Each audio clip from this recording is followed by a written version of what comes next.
Hi, and welcome to the Travel Boss. Today's video is about the top 10 things to do in Sunderland. Where the River Wear enters the North Sea, Sunderland is a city that has found a new path after the decline of coal mining and shipbuilding in the 70s and 80s.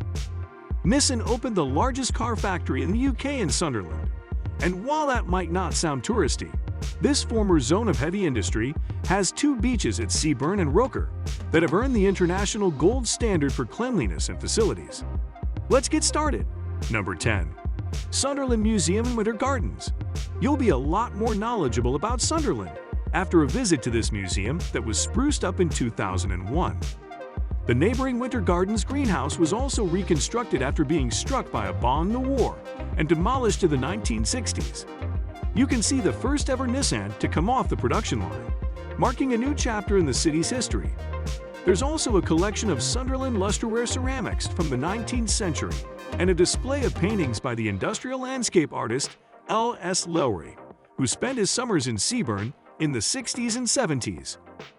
One of the more bizarre exhibits is a taxidermied lion called Wallace, which visited the city as part of a lion taming show in the 1800s and made such an impression he was brought after he died. Number 9. National Glass Center. Tied to the University of Sunderland and sitting right on the Wear, this museum documents the glassmaking industry in the city. Completed in 1998, the building is a wonder, made from glass and steel, and with a massive transparent roof that lets you look into the galleries below. Glassmaking has a long past in Sunderland, thanks to Benedict Biscop, who in the 7th century hired French glaziers for the Montgomery Priory, now St. Peter's Church, and set moments from the museum. The craft took on an industrial scale in the 18th century, while Pyrex was manufactured here in the 1900s. Number 8. Roker and Seaburn beaches. It's a sign of Sunderland's regeneration that the city has not one but two blue flag beaches, commended for their environmental standards and facilities. Both Roker, echo Whitburn South, and Seaburn beaches are long, wide, and sandy, and bookended by rocks. High in the Roker Cliff Park between the two beaches is the Roker Pier Lighthouse, constructed in 1856 and moved from the Old South Pier to the cliff top in 1983. Both beaches are child-friendly, with golden sands for sandcastles and lifeguards on duty all summer long. At Roker, Pier Point has cafes and restaurants, while there's a row of international restaurants lining the promenade in Seaburn. Number 7. Harrington Country Park. It can be hard to imagine, but this sprawling country park in the west of the city was once an open-cast mine. There's a small hint of what came before at the preserved pit wheel in the Miners' Memorial Garden, as well as the large depression in the center of the park, now a lake for model boats. There are well-maintained walking and cycling trails, pieces of public art recording the heritage of the area, a cafe, a skate park, and an adventure play area. You can even buy healthy bird feed for the park's waterfowl from the cafe. Number 6. Souter Lighthouse. 5 miles up the coast from Sunderland City Centre, the Souter Lighthouse made history in 1871 when it became the first lighthouse purposely designed to use alternating electric current. Its 800,000 candle power light could be seen for 26 miles on a portion of the North Sea coast with dangerous rocks at the foot of Magnesian limestone cliffs. This marvel of its age was decommissioned in 1988 and handed over to the National Trust.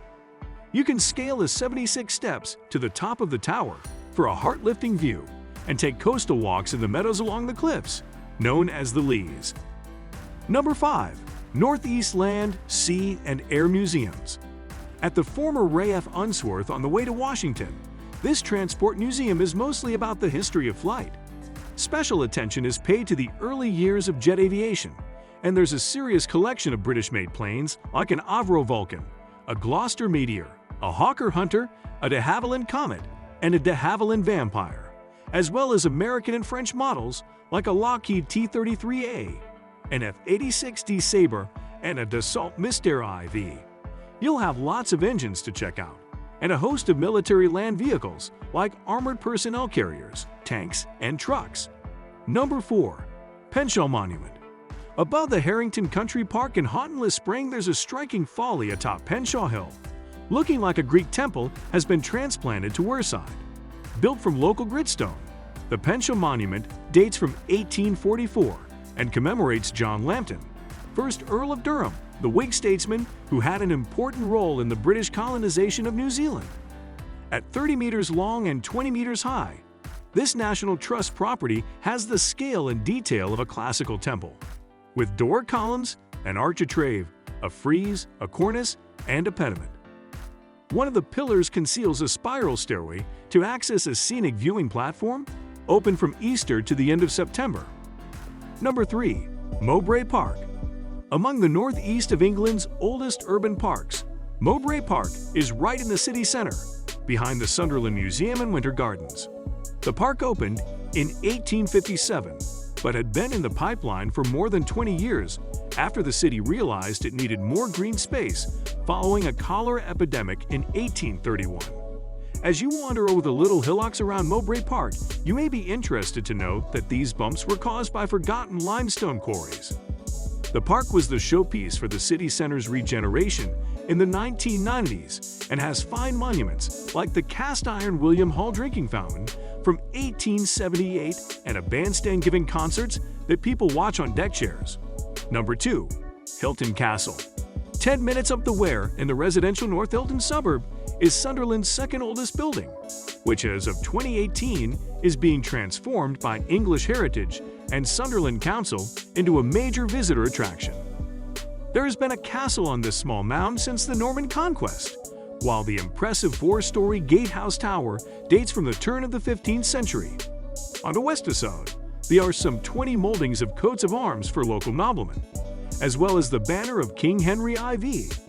The castle was the residence for the Hilton family for hundreds of years up to 1746, and after they left the building became a school, workshop, and mansion for a Victorian shipbuilder.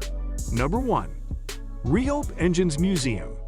Founded in 1868, the Ryhope pumping station in the suburb of the same name functioned for a century before finally shutting down in 1967.